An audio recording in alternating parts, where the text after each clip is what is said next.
want to talk to you older guys who maybe feel bad because you don't have a lot of fancy things.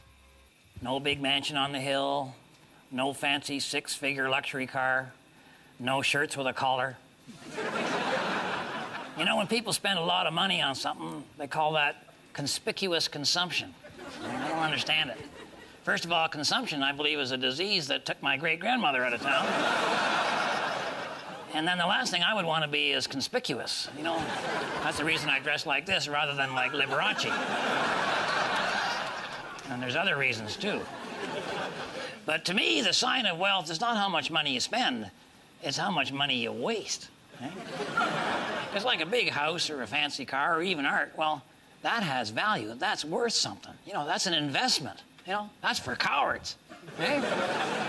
Your real high roller buys crap. So when somebody tells you about some guy with a Rolls Royce and a 12-bedroom palace or something, you just show them your garden weasel and your thigh master and your Star Trek plates. And you can just say, yeah, they're not worth anything, but you know what? I don't care. Remember, I'm pulling for you. We're all in this together. You know, other than about a week in October, I basically did nothing last year, and I was fine with that. But even though I was doing nothing, my mind was still thinking about stuff. Stuff that I hadn't done and should have. Stuff that I had done and shouldn't have. But mainly it was coming up with a lot more evidence that, as far as I'm concerned, proves that I'm right and almost everybody else is wrong. And that was fine too, but where I made my mistake was that I shared all that with my friends and especially my wife. And before you knew it, they were suggesting that I gather up all those opinions and stories and take them on the road where they belong. I even went to see my doctor to make sure I was healthy enough to tour again, and he gave me the go-ahead.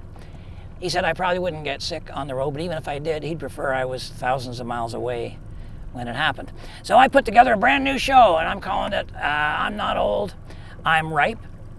And we're going to be doing about 25 cities, starting in St. Pete, Florida on March the 30th, and we're going to end up in the middle of May somewhere out west.